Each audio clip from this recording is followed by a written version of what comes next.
All right, I'm Corey. I'm Chris. And we are Blood Brothers Racing. In this video, we tell you what you need to know in order to not get loaded on the trailer by tech at the racetrack.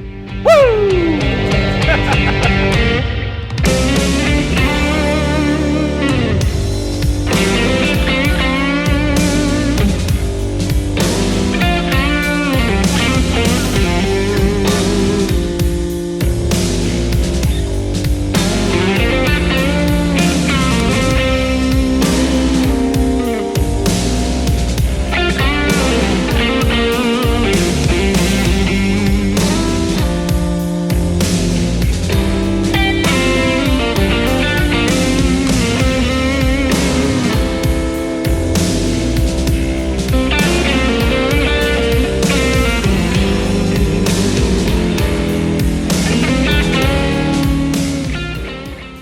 You think you're ready to race your car down the drag strip? Well, there's a few things you've got to know first in regards to safety and equipment that your car has to have before they allow you down the drag strip.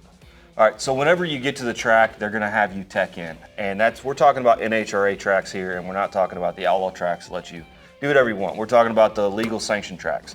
And the rules are all written in this big old book of all the general guidelines. And then there's other books too, which are the SFI guidelines, which are specified in here that you have to abide by. So in today's video, we're gonna talk about the specifics about a car that, we'll go all the way down to 850, maybe 750. Beyond that is another video because we can't afford to go that fast. Yeah. But we're gonna give some good examples of each of the items that you're gonna need to have with you in order to get teched in order for them to let you go down the track. Yeah, and we're gonna touch on everything from what you need to wear to what needs to be on the inside of your car, what needs to be in your engine compartment, and what even needs to be in your trunk. Yeah, and they are very specific. This rule book used to be very tiny, and now this is a 2022 rule book, and it is pretty fat. I'd say that's at least an inch thick, right? Yeah, oh yeah, definitely. So the first thing we're gonna talk about is clothing. Your first layer of protection in any type of incident or accident is gonna be the clothing that you wear. And SFI dictates rules for what speed you're gonna go, mile per hour or ET. Before you get to 1150, the only thing you have to have is long pants and closed-in tennis shoes.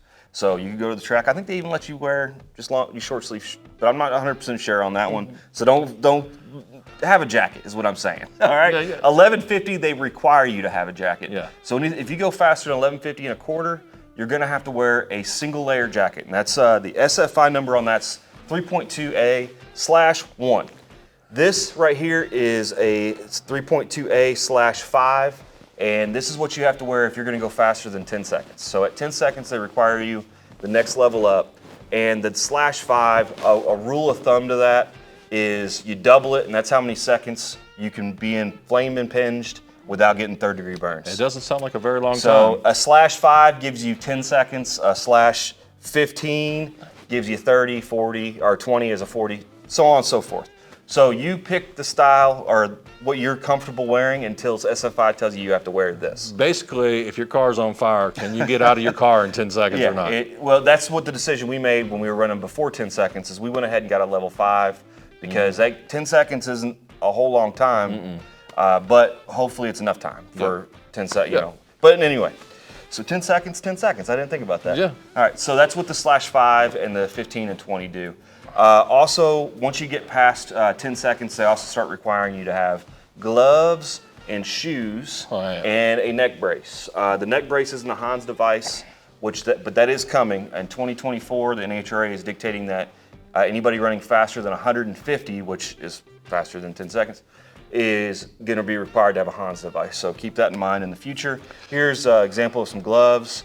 They all have SFI ratings, and in the 15 and 20, /15 and 20, they actually expire. So you have to get them recerted. The /5s never expire, but it's a good thing to make sure that you don't have any holes every season before you start. Go through your gear, make sure you don't have holes from a rat getting in there and eating, the edge or something. So you mentioned neck braces and the different ones that we have. Me and you both have elected to this past year to just go with the neck collar. Yeah. And that is a little guy that looks like this, and it Velcros on so you can put it on over the top, and what it's designed to do is to keep the helmet from being able to go too far out of center line of your neck. It isn't the best protection, but it is protection, and it is SFI approved. And just not to be gory here.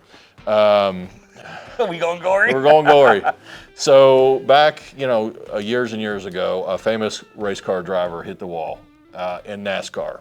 And he did not have the Hans device that they have today. And a lot of the Hans devices were improved and made more of a rule setting kind of thing because of that incident.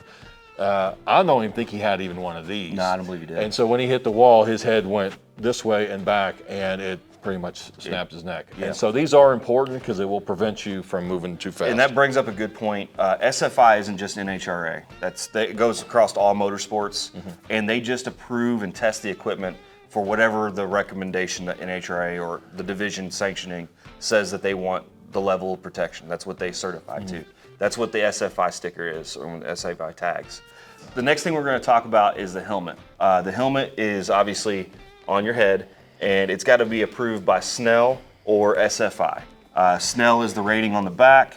It'll tell you this one right here is a SNELL 2020.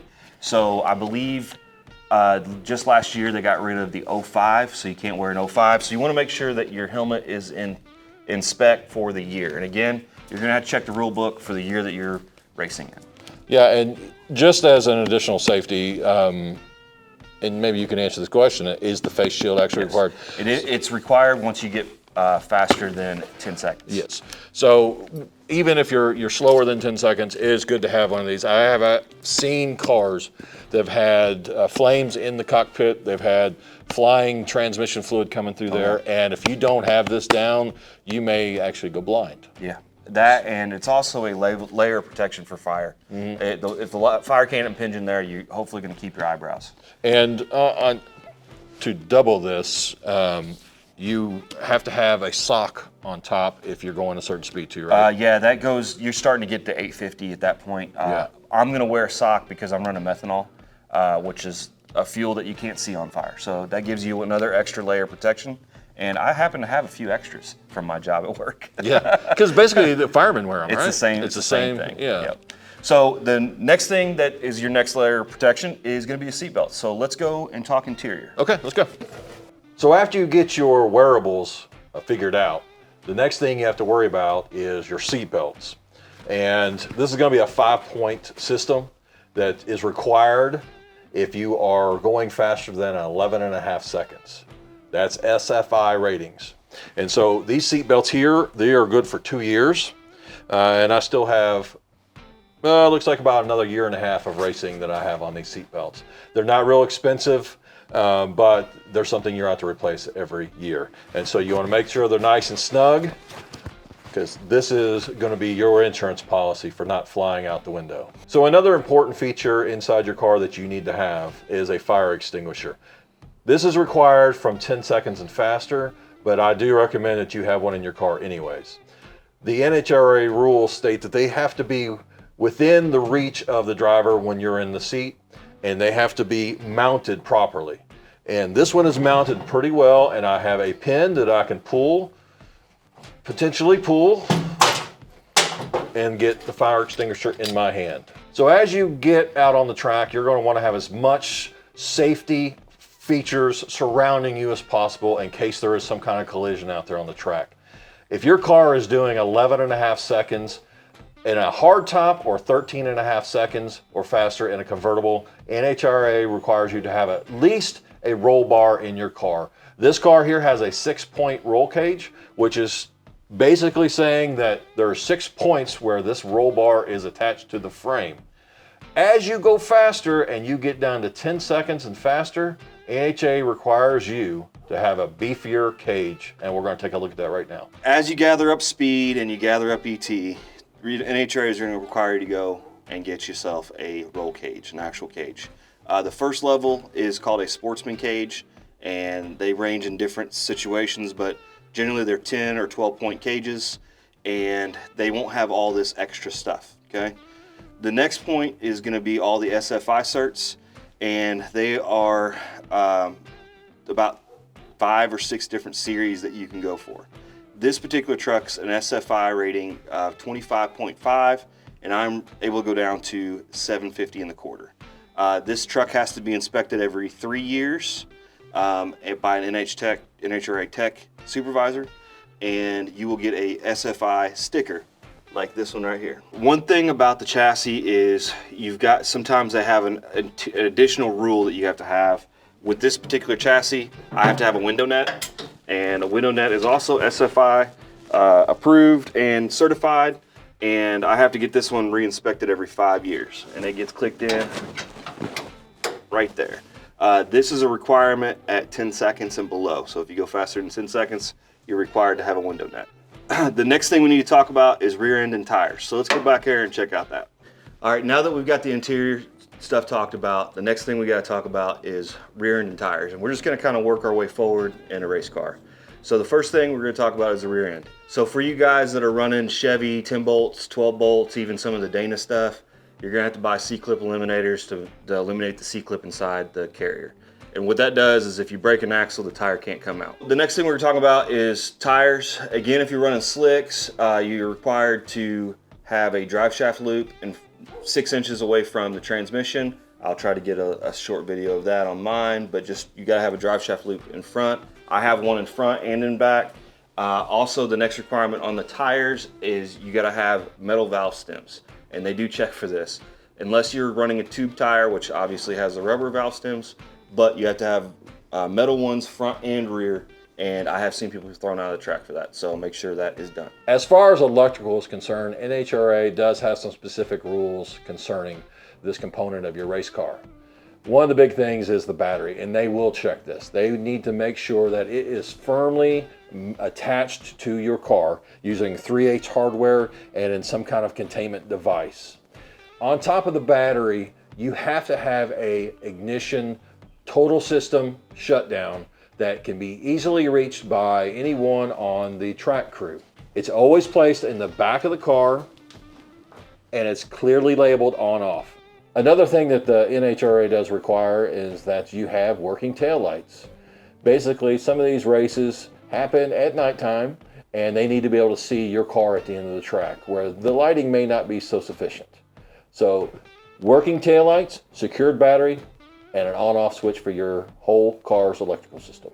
All right, the last thing that the NHRA will check you on is a neutral safety switch. I've had it happen to me in the tech line where they made me put it in gear and try to start it. If it turns over, you're out. So you got to make sure you have a neutral safety switch. And as far as the transmission and the shifter is concerned, it has to have a working reverse lockout. So if I'm in drive, it will not go to reverse without hitting that to go to reverse. The next thing we're going to talk about is the fuel system and fuel delivery. The first thing in that is the fuel tank. The fuel tank has to be securely mounted with strapping material and 3/8 bolts, and it also cannot be in the same compartment as the driver. So if it is in the same, like Chris's car, he has a firewall or a fire break between the driver and the fuel tank. So you got to have that. Next thing on the tanks is if it's plastic, it has to be grounded to the trim ring or the fill neck. And the reason for that is if you have a plastic container, fill in another plastic container, it eliminates the risk of static discharge. The last thing we got to talk about with the fuel system is NHRA does not like you to have anything longer than 12 inches of rubber hose. And by rubber hose, what I mean is the ones that you just put little hose clamps on from O'Reilly's. They don't want you to see any more than 12 inches of that. So you may have to upgrade to AN fittings and braided line like we have with both of our vehicles. One of the biggest things that takes abuse in your car going down the strip is the transmission. NHRA requires there are some safety features that your car has to have, your transmission has to have in order to compete.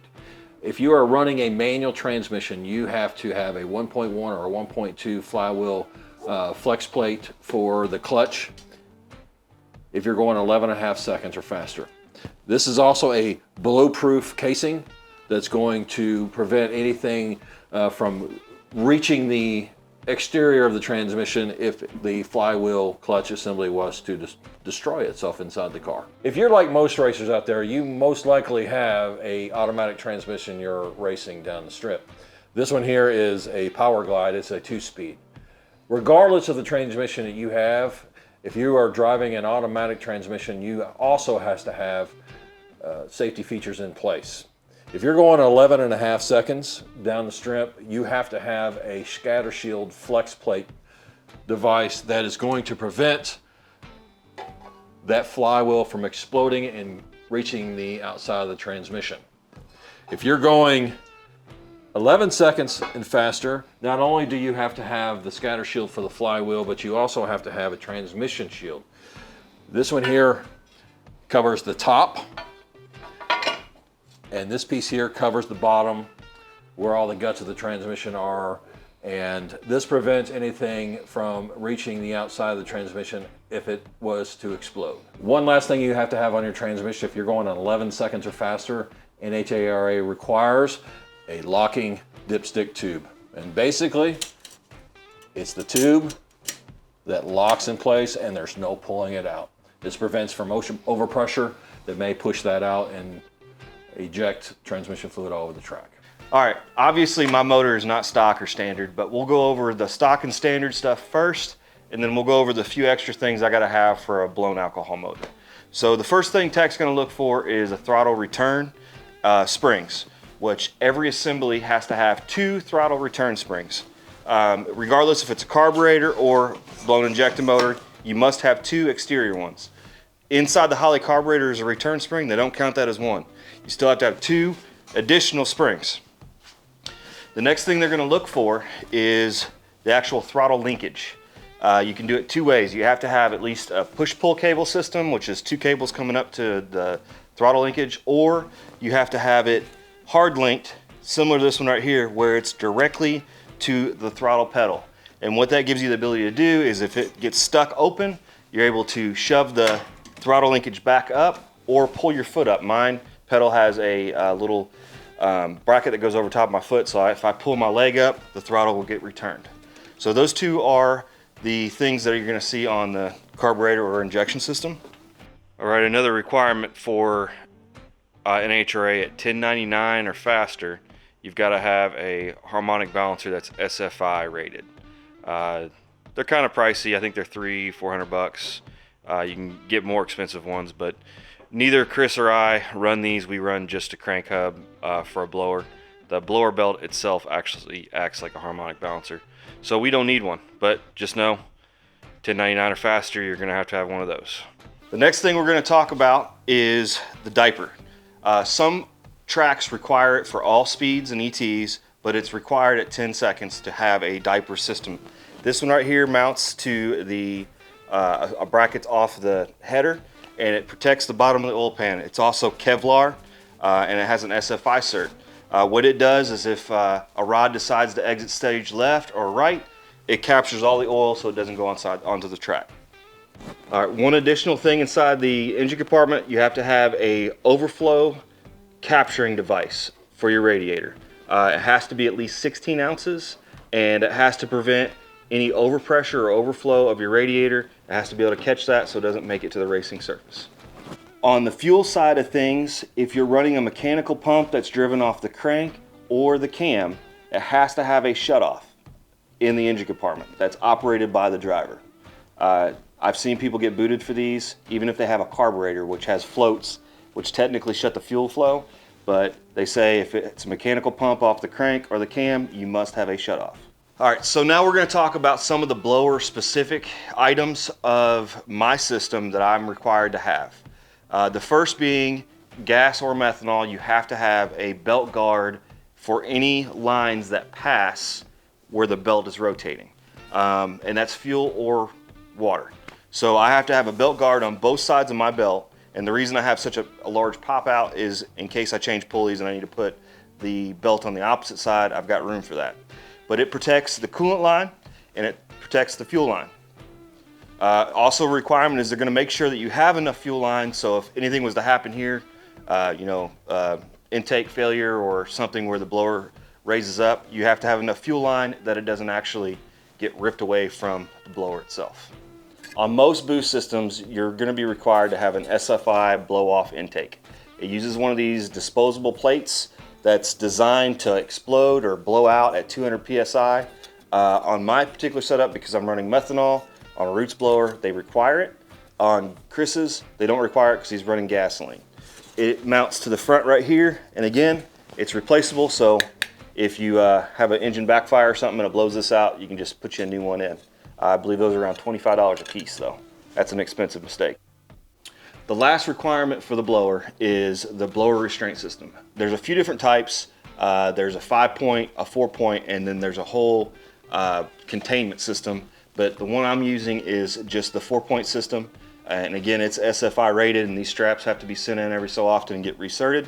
But they get mounted to the header flange by a piece I'm still making that goes right there, and it gets pinned just like that.